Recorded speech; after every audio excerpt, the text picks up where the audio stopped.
mobile devices.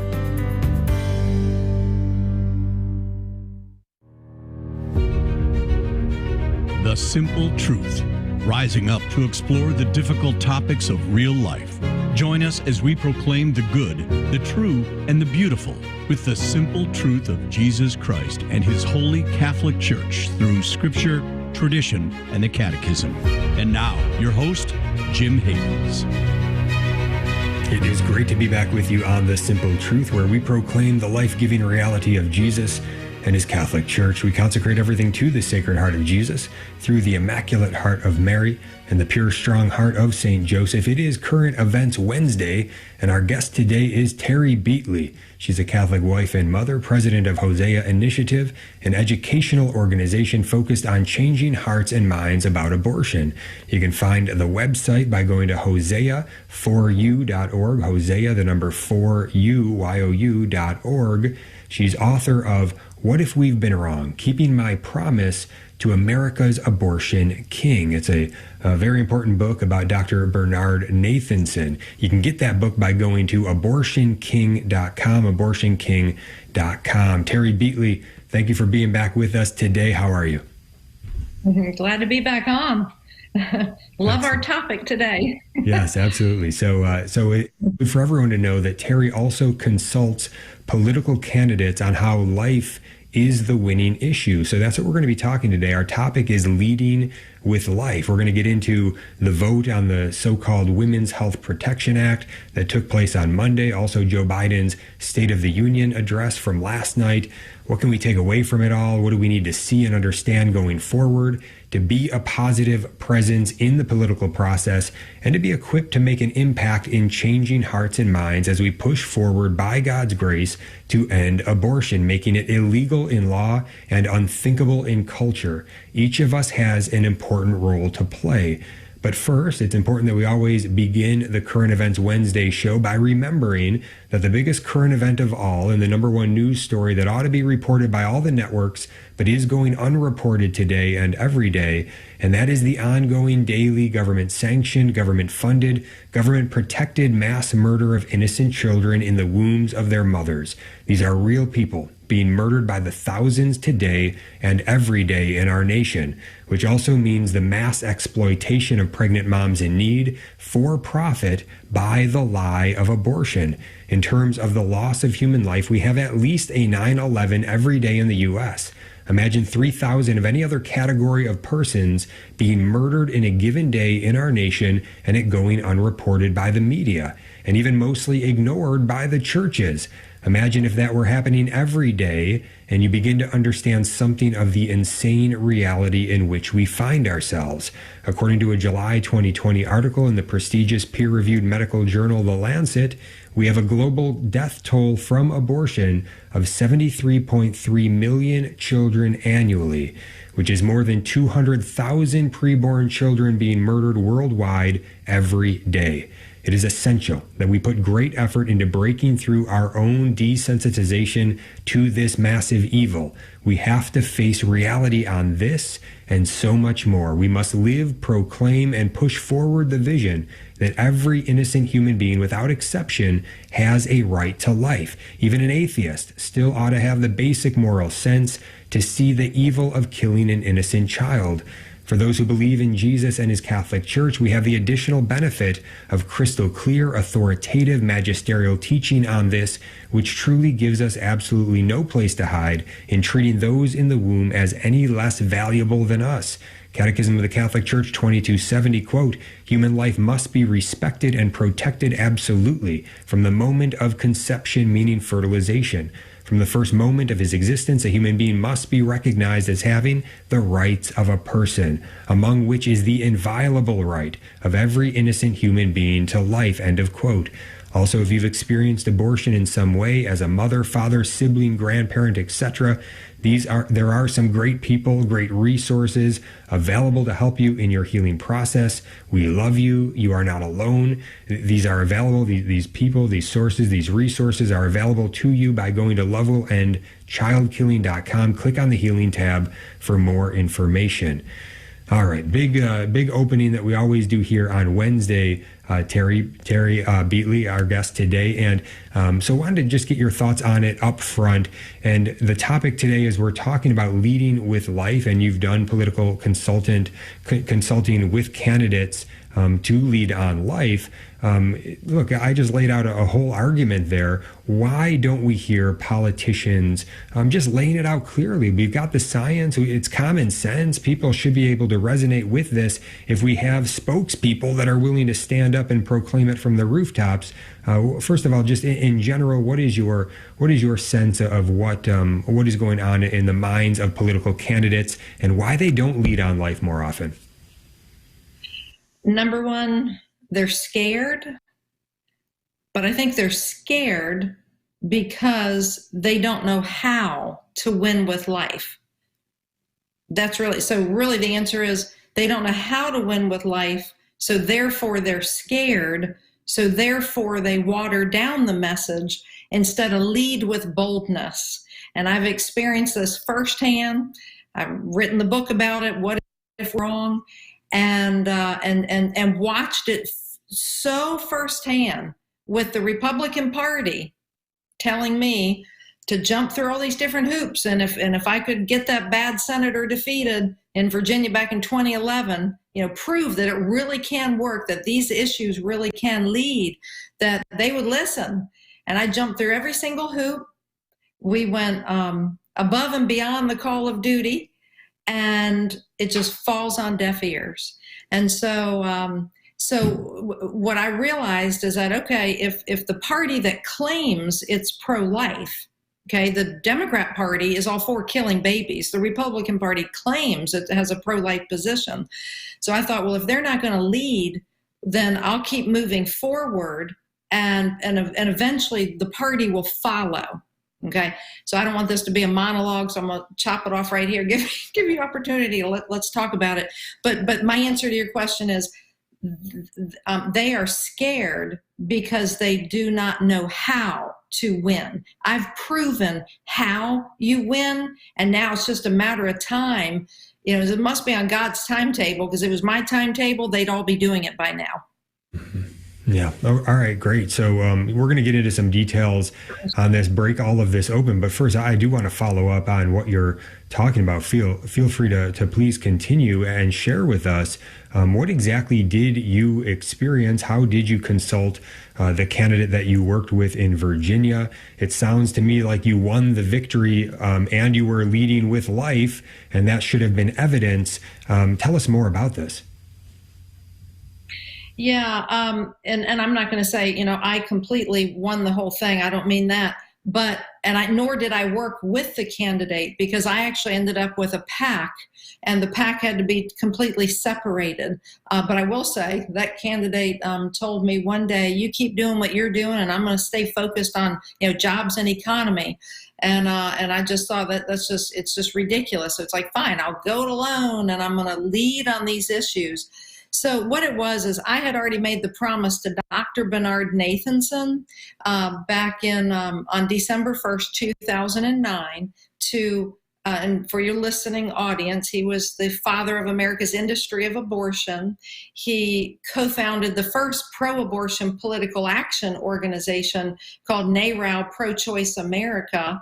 And he trained Planned Parenthood doctors on how to kill babies in the womb. He was the father of America's industry of abortion, who also, by the way, became 100% unequivocally pro-life. And he wanted every American to know how and why he deceived our country with lies and a very stealthy propaganda campaign. Now, wouldn't you think, Jim, that a candidate running, knowing that the radical feminists and Planned Parenthood and NARAL are going to come after him or her if they dare to proclaim they're a pro-life candidate, wouldn't you think they would want to, number one, know about Dr. Bernard Nathanson, and number two, leverage the truth that man left behind?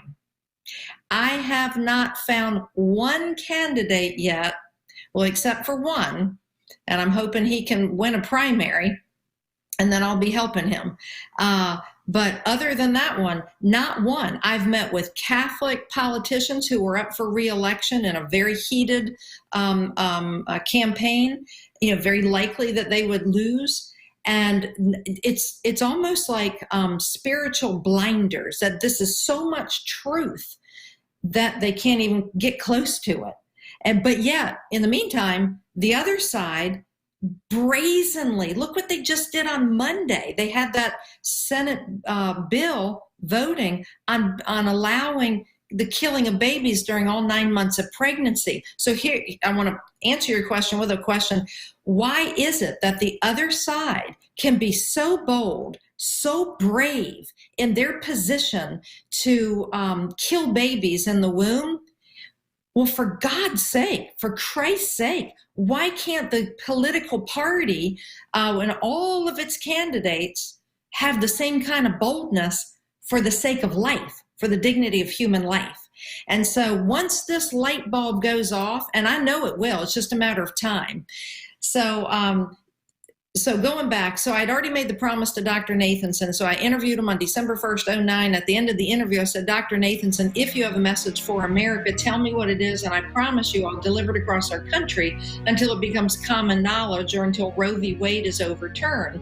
And Dr. Nathanson said, yes. He said, continue teaching the strategy of how he deceived America. And then he said, tell America that the co-founder of NARAL says to love one another. Abortion's not love. Stop the killing. The world needs more love, and I'm all about love now. So I reached over and I shook his hand, and I promised him I would get it done. And I do it two different ways. One, through an educational nonprofit, and on the other, with the other hat, which I'm legally allowed to have, as a political consultant and some other activities. So maybe when we come back, I can really get into the meat of what happened in Fredericksburg, Virginia, where we'll be right back. Stay tuned.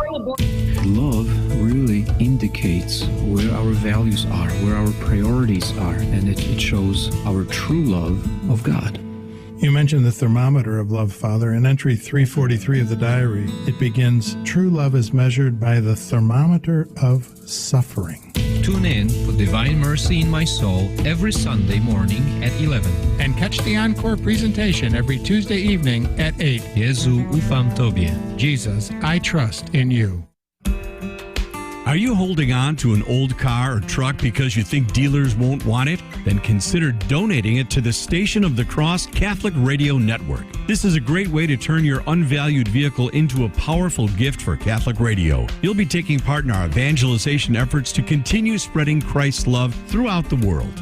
Our Lord uses Catholic radio to draw more people to Himself, and one of the best ways to support the Station of the Cross is by contributing to our vehicle donation program. The process is safe and simple. Your generosity will greatly benefit our mission to bring the truths of the Catholic faith to countless listeners. To find out more or to donate your vehicle today, visit thestationofthecross.com or call 1-866-628-CARS. That's thestationofthecross.com or 1-866-628-2277. As a nonprofit lay organization financially independent from your diocese, our apostolate is listener-supported. Through your generosity, we are able to inspire countless listeners with the gospel message and help lead them to a parish to be spiritually nourished by the sacraments. The Station of the Cross thanks our supporters who have enabled us to broadcast Catholic programs for more than 20 years. Thank you for your continued support, and may God bless you and your family.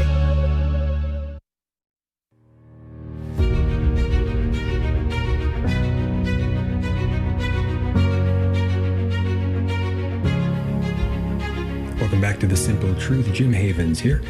And we have as our guest today on this Current Events Wednesday, Terry Beatley. She is author of What If We've Been Wrong? Keeping My Promise to America's Abortion King. You can get this book at abortionking.com. That's abortionking.com.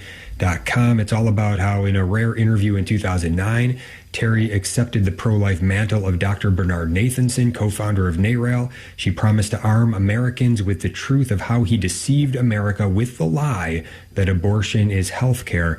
Again, you can get this book, very important book, at abortionking.com. Terry also consults political candidates on how life is the winning issue. That's what we're cracking open today. We're going to get back in just a little bit on how Virginia's most pro-abortion senator was defeated.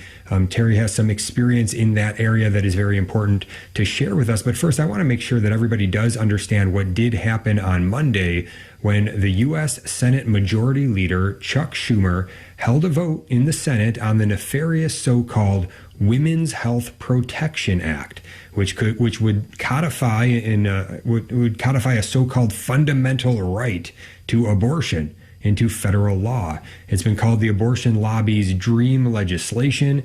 Taxpayer-funded abortion on demand without any restrictions. Conscience protections would be in big trouble here, and it already had passed the House last September under the twisted leadership of Nancy Pelosi, with a vote that almost completely went down along partisan lines. Democrats were in favor, Republicans were opposed, 218 to 211. I think one Democrat voted against it. And then if passed in the Senate, Biden had already given his support and would happily sign it. Thus, it would supersede all state restrictions, all pro-life laws, including parental consent, all parental notification laws. But the good news is that the Democrats did not have the votes in the Senate on Monday. It was voted down, 46 in favor, 48 opposed. The bill would have needed 60 votes to pass and break the Republican-led filibuster. Again, the vote was almost completely down party lines. All Republicans were opposed. All Democrats were in favor, except for Senator Joe Manchin of West Virginia, who voted in opposition. So this is where we're at. This is what Terry was talking about a little bit in that first segment. So we've got a culture of death, Democrat Party going deeper and deeper into the abyss. And one of the questions that we have to be asking here is there any Republican willing to lead? Very important question to start asking right now. Is it's primary season for midterm elections just kicked off in Texas this week. Very important time to do what we can to push the Republican Party to go all in on life and not get pulled left, because as the Democrats go more and more extreme, well, the temptation for the Republicans would be to just kind of stand pat and not really worry about it and say, well, we've got the pro-life vote, because they're not going to vote for these crazy Democrats, right? So folks that vote on life, they're going to vote for us as long as, you know, we're opposing that in even a moderate way. So they think they've got that wrapped up. All right, we're going to talk about some problems with that and some ways that I think we can motivate them, and some help from Terry on this in a bit. But first, Terry, I just want to get your take, because you were talking about this in the first segment. You know, Father Stephen Imbrato, our co-host on Fridays, he lays it out like this: like the Democrat Party is the party of commission. They're pushing this evil. But the Republican Party, by and large, is the party of omission. They're not willing to really stand up and do what it takes to really push towards the end of abortion, making it illegal in law, unthinkable in culture. They don't go as far as they need to go. They are the party of omission, as he lays it out. Can you speak more to that? How do you see it? Oh, I 100% agree with that. And again, it goes back to because they don't know how to win. Either they're really not convicted over this issue, which I would bet the vast majority, you know, maybe they think they're pro-life, but then they start making up all the exceptions and whatever. You know, I don't really think the majority have a true heart conviction. It's a minority, in my opinion. Number two, they don't know how to win on the issue, so that makes them get weaker anyway. So, but there are ways of winning, because number one, we need to recognize, and every voter in America needs to recognize, and every citizen in America, at least if you claim Christ as your savior, God's not going to bless a nation that slaughters his children, right? So we already have a party of death. I want to know, Republican Party, why we can't become truly the party of life. And so when I say the party of life, we need to be letting every voter across America know about the legacy the conversion story of the father of the abortion industry. That's number one. Number two, as Republicans, I hope one day we have two political parties that are pro-life and they're battling to be who's the most pro-life. I don't think it's going to be that way, because the Democrat Party's always been the party of death. It's party of slavery. We can go through the list of things it's in favor of, but be that as it may, we need to be enlightened. And the thing is, during a campaign, you can educate. And I went head to head with political advisors who were like, no, you can't educate during a campaign. Oh, yes, you can. I proved it, and I wrote a book about it. And you have to educate in the right way and lead people to the truth, almost tease people into wanting to know more. Here's a perfect example, and I found the DVD. I hope that's not reversed on the video, but it's called Ma'afa 21, Black Genocide in the 21st Century. All right. Ma'afa is a Swahili word that means great tragedy. This video, which people can watch on YouTube, if it's still on there, in 13 segments, it explains in 2.5 hours the racist history of Planned Parenthood since its very beginning. I mean, you'd have to be an idiot not to understand that Planned Parenthood is the most racist organization in this country today. Always has been, always will be. And my success with this is I shared it with a Black minister. This is 6 months before I met Dr. Bernard Nathanson. And when I went up the pastor's steps that day, I was praying that God would not let me talk politics with this pastor. I just wanted him to know what's happening with Black babies via Planned Parenthood. At the end of this 2.5 hour movie, I said, Pastor, tell me what you think. And I'll never forget it, Jim. He rolled his chair forward. He wagged his finger at me like this. And he said, I'll tell you what I think. I will never again vote for a pro-abortion candidate for as long as I live. For if I do, I'm voting to annihilate my own race. And furthermore, I get it now. Abortion's just wrong. So that was the beginning of realizing that, holy smoke, it reminds me of that Bible verse in 2 Timothy, that God gives us a spirit of courage, not one of timidity. So if we're willing to love other people with the truth, and sometimes that truth is ugly. I mean, what you find in this video here, it's about as ugly as it can get, other than human trafficking. And so, and it worked. And then I took all this information up to Fredericksburg, and then the journey began, which was the setting for my book in the fulfillment of the promise that I made to Dr. Nathanson. So every other chapter, I'm resurrecting Nathanson's story as I'm describing how Virginia's most pro-abortion, anti-parental rights state senator, who had been in the Virginia Senate for 28 years, he was up for re-election for his 8th term for 4 years. Planned Parenthood called him their saving grace in the Virginia General Assembly. That was their name for this senator, Senator Ed Houck. And then he had sold out to the abortion lobby, NARAL and Planned Parenthood, 2 decades ago. And then he went so far, he even had a NARAL, N-A-R-A-L, which is a pro-abortion political action organization. He had one of their interns working in his office. So perhaps as an intern, but I don't know if she's paid or not that it matters, but I mean, he was entrenched. Now, he would market himself as a moderate Democrat. So I moved an hour and 40 minutes away to Fredericksburg, Virginia, and realizing once I got there, I had moved right smack dab in the middle of his senatorial district. And I set out to get this man defeated, because I knew that the only reason this man kept winning, and he would win by anywhere from about a 10 to 12% or 10 to 12% lead.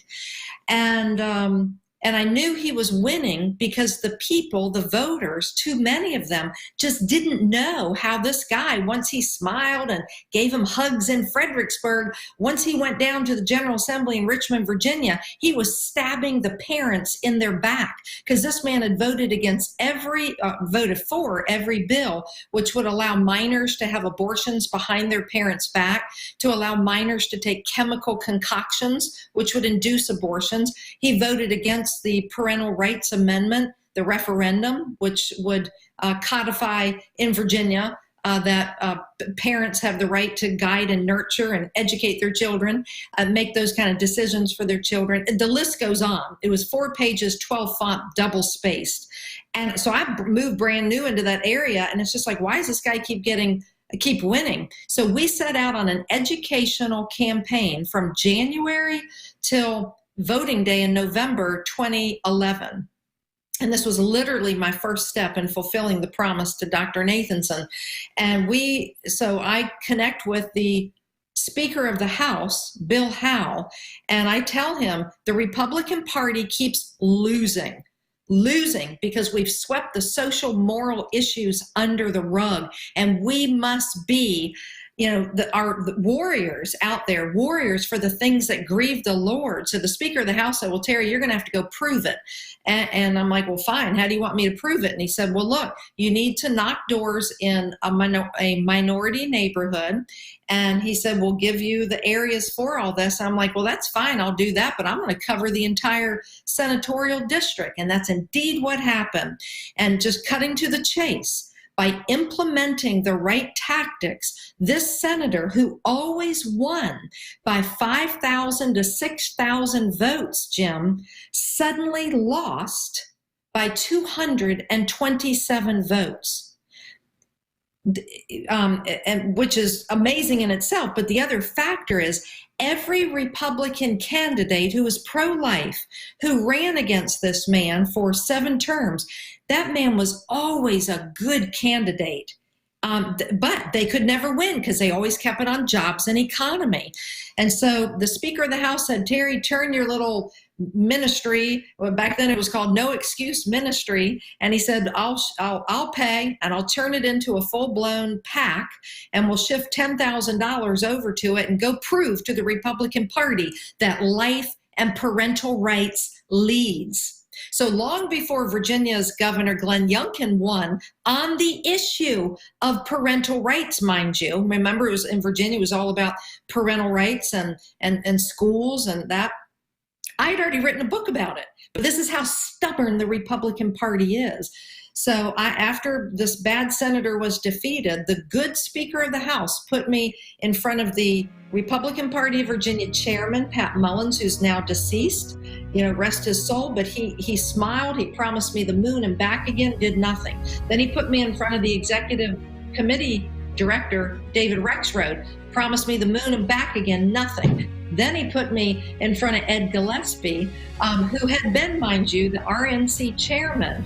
And he didn't promise the moon and back again. He used a few old tricks of the trade, but did nothing with all this evidence I brought to the table.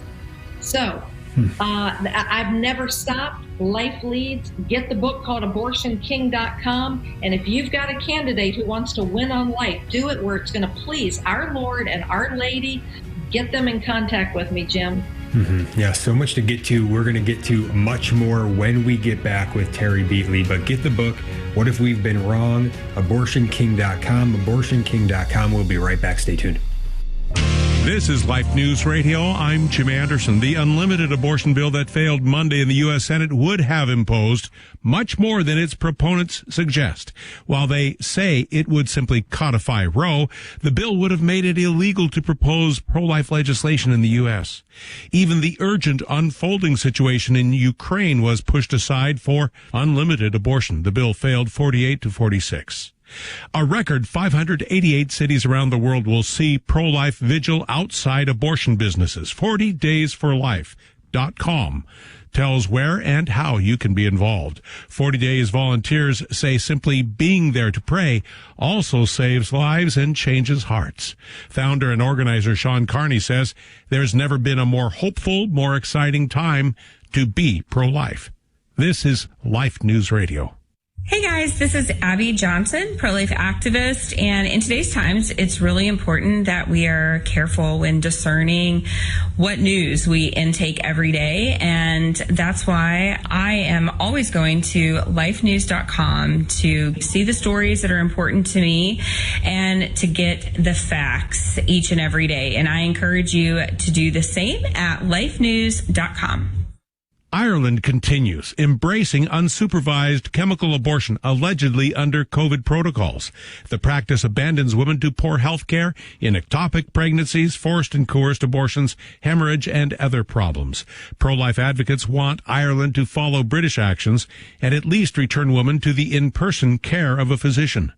And a report on the Texas heartbeat abortion ban shows a 60% drop in abortions, saving over 17,000 children from abortion.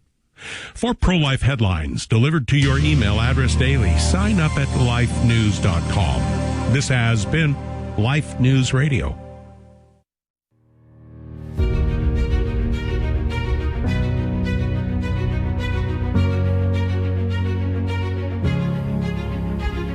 Welcome back to The Simple Truth. Jim Havens here with our guest today, Terry Beatley.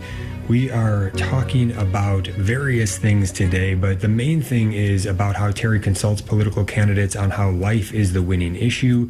We're taking a look at some of the details and what she's experienced, but also the details of what is going on right now in terms of current events. We're going to get to the State of the Union address last night in just a moment. But first, I also want to make mention that Terry did write this great book, What If We've Been Wrong? Keeping My Promise to America's Abortion King. You can get it at abortionking.com. Also, that video that she had mentioned earlier, Maafa 21, you can go and check that out by going to maafa21.com, MAAFA21.com. Very, very important information there. And so we do need to educate people to change hearts and minds, but that begins with getting educated ourselves. And oftentimes it seems these political candidates, these elected officials, they aren't very educated on the issue of life. Certainly isn't on their radar like it ought to be. Oftentimes getting very much minimized, desensitized to the ongoing mass murder of abortion, as are all of us to some degree. But we're going to get to an example of that right here when we talk about the State of the Union address last night.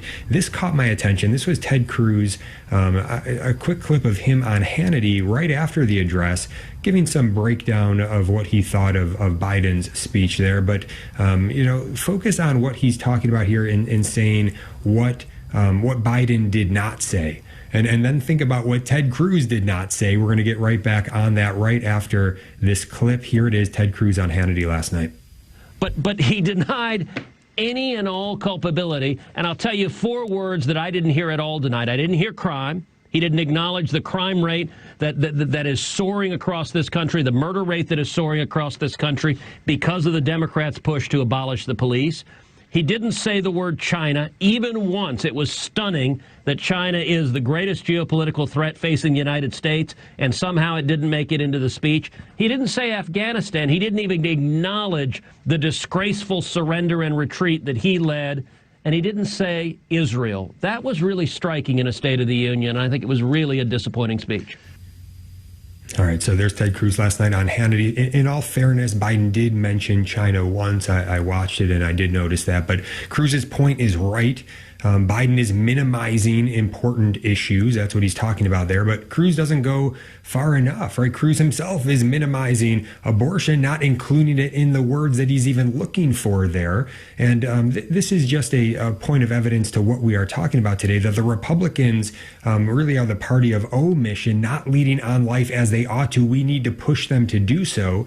Sadly, we can't really count on the U.S. bishops to do this. They very much, they and the bureaucrats that extend from them really seemingly have no clue about this, and they just kind of go along with everything that's taking place, really not holding anybody to account much. But this line of what President Obama used to say in his campaign stump speech, he would say, he'd kind of get to this line where he'd say, "We're the ones we've been waiting for." This idea of stop looking around for somebody else to step up and lead. We're the ones that we've been waiting for. And when I hear Terry's experience in starting a political action committee, Terry, you just said, look, nobody else is doing this. I'm going to step in the arena.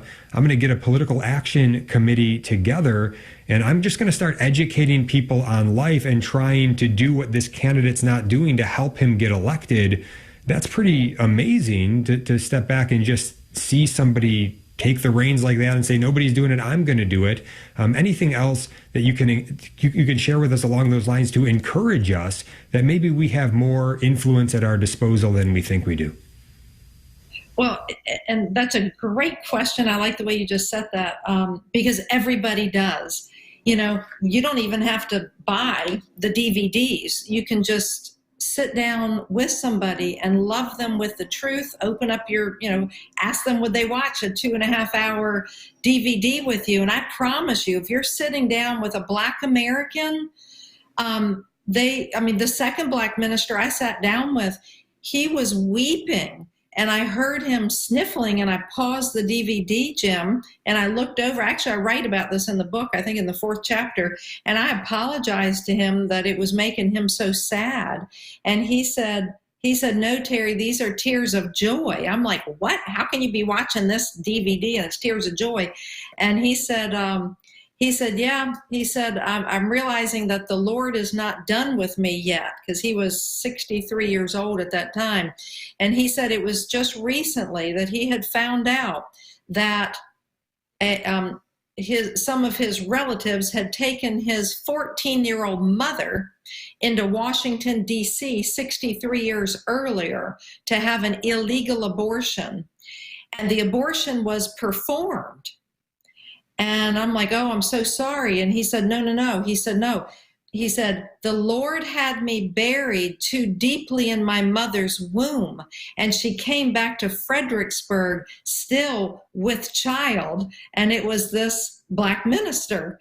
And he said, "I'm going to help you basically get this bad senator defeated." So, that's with a little $2.50 DVD, and that pastor was a huge advocate. So we all need to be familiar with the tools, such as another movie is called Hush, Hush. Everybody, every pastor, every church, everybody needs to be, you can get the DVD or you can live stream it. And it's all about the connection between breast cancer and abortion. And this is one of the biggest cover-up jobs of all time of the American Cancer Society, of the Susan Komen organization, and the Center for Disease Control, and so forth, so on. They've been covering up this scientific evidence for so long. Isn't it interesting that in 1973, in situ breast cancer was 1 in 12 women? Today, it's 1 in 7. I wonder why that is. Since we legalized legalized abortion in 1973. Too much to get into, but everybody should have that DVD in their purse or in their car, and you're ready to ask somebody, or throw pizza and Coca-Cola together and invite a bunch of young women or college-age women or whatever. The sky's the limit. I could sit here and give like 55, 75 different ideas. Understand that. Get the book called Complications, written by Dr. Angela Lanfranchi. Excellent book, easy to read, and it explains the complications of abortion, the psychological and the physical. And then be prepared. Be prepared so that when, say, like that Georgia, whatever she was running for governor, I'm forgetting her name, but she was all crying, voter suppression, with trying to overturn the 2020 election. She wanted the existing results. Well, let's talk voter suppression. Let me tell you, voter suppression, killing 21 million Black children. And this was a Black legislator. I can't think of her name. She's very well known, but if I was talking to her, if I was in a debate, I'd be looking at her right in her big brown eyes, and I'd be saying, you want to talk voter suppression? We're going to talk the number one voter suppression, and it's called Planned Parenthood and Black genocide, and we've got all the evidence, and you all are covering it up, and you used to be against abortion until the abortion lobby got control of the Democrat Party, and then everybody had to acquiesce and cave in. Well, guess what? The truth is now showing up on the sidewalks of Georgia, and we're going to make the truth be known. I already know what happens. I wrote about it in the book. I went in knocking doors in the minority community in Fredericksburg, Virginia, and got to the first house, and I was knocking doors with a Black pastor lady, a Protestant minister. 3 Black men were on the front porch, and they said, well, how do you know all this information? And I said, well, I have the voter record right here, and they invited me up on the front porch. I'm not going to get into all details. The book has the details. But before I left that front porch, those 3 men would be voting pro-life if they had their voting rights restored. Okay, one guy was from New York, and the other 2 were former felons. And anyway, they couldn't vote, but they wanted to go vote and vote for the pro-life candidate. And then they made the discovery in this voter guide of who's voting for the killing, for the slaughter of American babies. And they made the discovery. It's all the Democrats and some Republicans. And then I got to house number 2, and this talking to people on the front porch, and this Black man rides up on a bicycle, and he said, are you Democrat or Republican? And I looked right back up at him. I said, I'm a Christocrat, and I'm bringing truth into your neighborhood because your votes have been taken advantage of for 28 years, and I'm sick of it. And he's like, well, what do you mean? So I began to tell him all this stuff about Black genocide and the bad senator, Senator Ed Howe, and the voting record. I had the proof with me, and I had the little babies, the little fetal babies, like 10, 12 weeks old, and everybody wanted a baby. The 3 men on that front porch, they sent a little girl down the steps to go get 3 babies and the little card, that explains fetal development. I'm telling you, Jim, it's so easy if we're just bold with the truth. I could probably go on and on. I didn't need card stock, high glossy, expensive flyers. I typed up the bad senator's voting record, the most egregious votes. And I had it printed front and back, made it easy to read, and I cited everything. So I didn't just say that he voted to allow minors to have abortions. I cited the bill number and the year that bill was up for vote. And everything was well documented. I knew not everybody pro-life was their number one issue, so we also grabbed their attention on how he voted on every gas hike increase in Virginia and so forth, so on.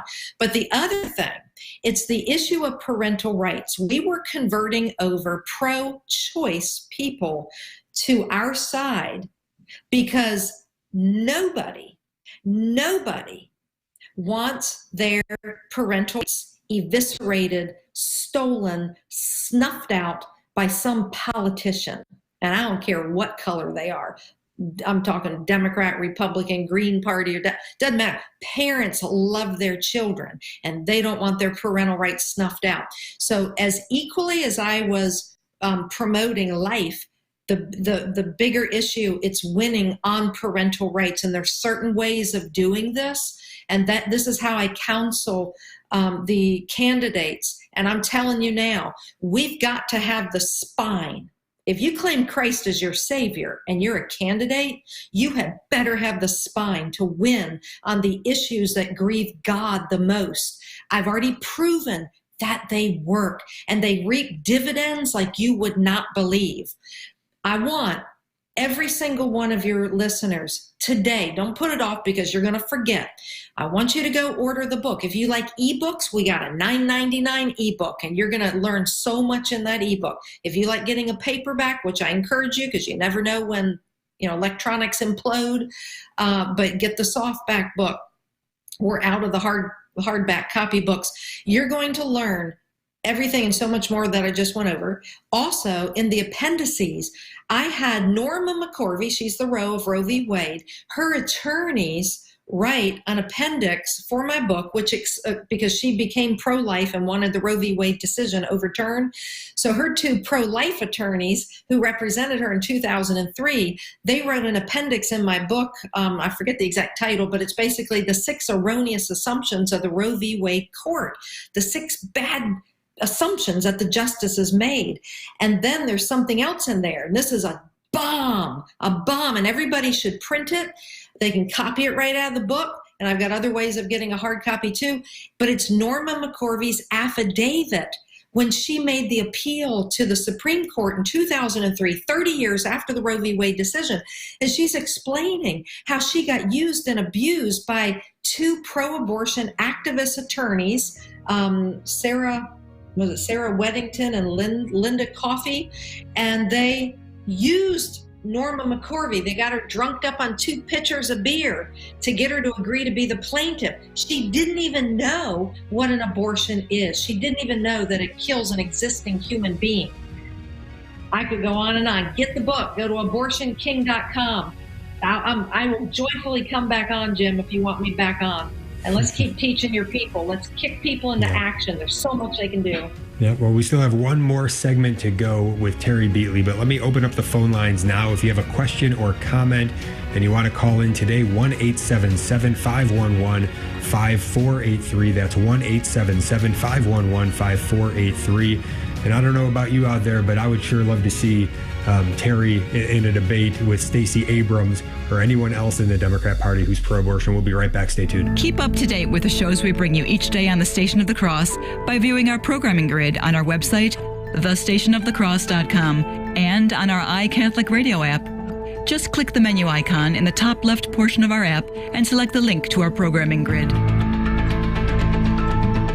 That's at thestationofthecross.com and on our free iCatholic Radio app for Android and Apple mobile devices.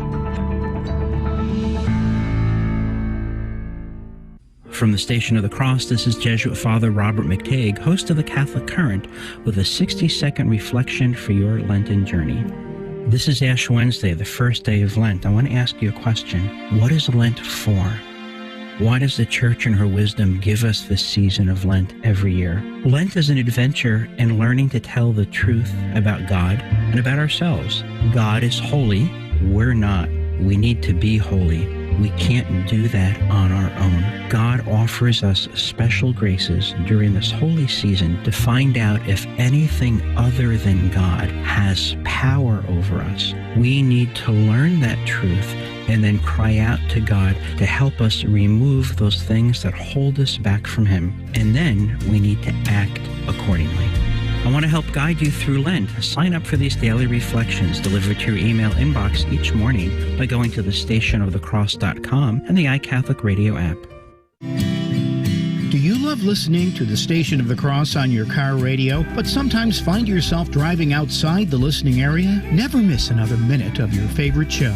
Download the iCatholic Radio app so you can listen anywhere in the world 24 hours a day. The iCatholic Radio app is available for your phone in the Apple Store or for your Android phone in Google Play. Visit thestationofthecross.com for more information.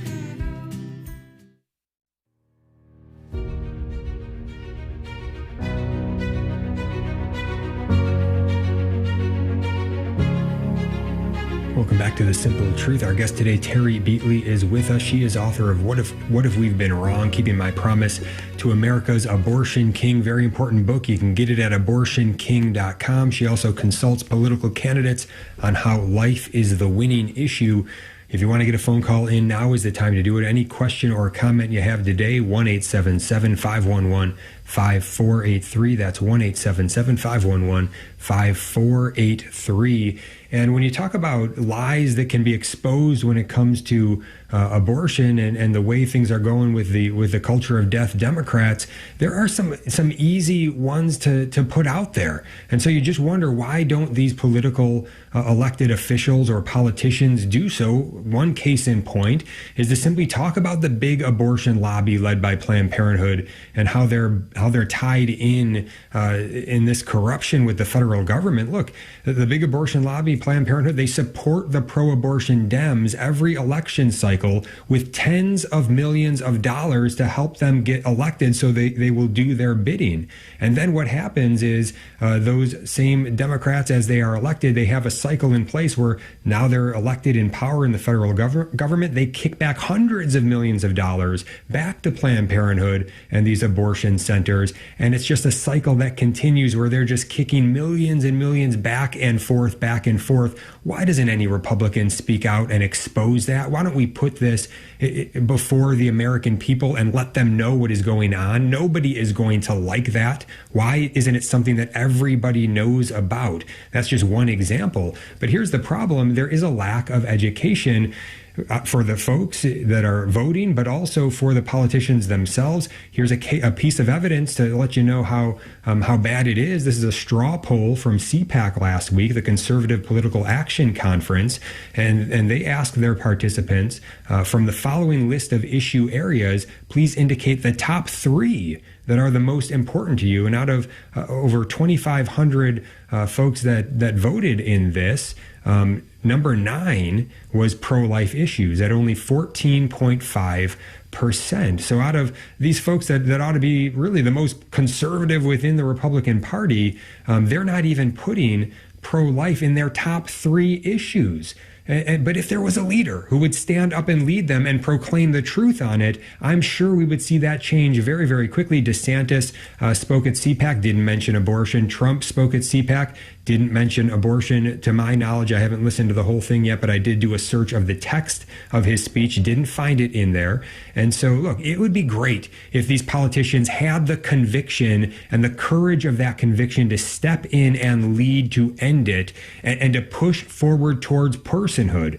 But if they did, then they would be doing that, and they're not. So we need to understand, I believe, human nature. We need to understand this and employ both an effective carrot and an effective stick to get them moving. So both have to be based on what they want most, which is political power. So I think the carrot ought to be education on the importance of the pro-life electorate and the opportunity to differentiate oneself from their opponent in integrity and leadership by boldly leading on the greatest moral issue of our time, to appeal to them. You can be this leader and you will be differentiating yourself from these other candidates, right? So this is the carrot that is trying to encourage them that this is going to be helpful to them. Then the stick, look, we're going to educate the public on your weak position and your lack of leadership and integrity if you don't stand up and lead on this. We can publicly assemble in peaceful protest to do so. We can start we can start PACs of our own, political action committees of our own, and that's also a carrot for the opponent to say, look, we will do this. We will help you with these PACs and with assembling and all of this. Look, this is the number one issue. Right. And our best chance, I think, at this point, we've got to keep appealing to Governor DeSantis as we've been doing. And listen to the Fridays with Father show to hear more about what's going on with that. Go to protestchildkilling.com, Father's website, where he's got the whole playbook with his Florida campaign going on to try to convince Governor DeSantis to get on the right side of this. But also, I think our best chance at this point is probably to appeal to Donald Trump. Will he stand up and lead on this? Quite frankly, we need him to. And I'd hope that we'd have a situation like Terry mentioned earlier, like she was saying, well, one day, hopefully we have both political parties that are trying to battle each other to see who can be the most pro-life. Look, I hope that we have a primary in 2024, leading up to 2024, where it will be Trump and DeSantis and whoever else trying to convince the American people that they are the most pro-life candidate and really pushing toward personhood, all of them with everything they've got. But look, we need at least one to step up with real influence and to lead. Terry, what are your thoughts? I'm 100% there. And when we were talking the other day, the last thing I want to be is a politician. But there's always this thing in the back of my mind. I grew up in a very politically active family, and it's always this thought: run, Terry, run. And show the Republican Party, this is how you win.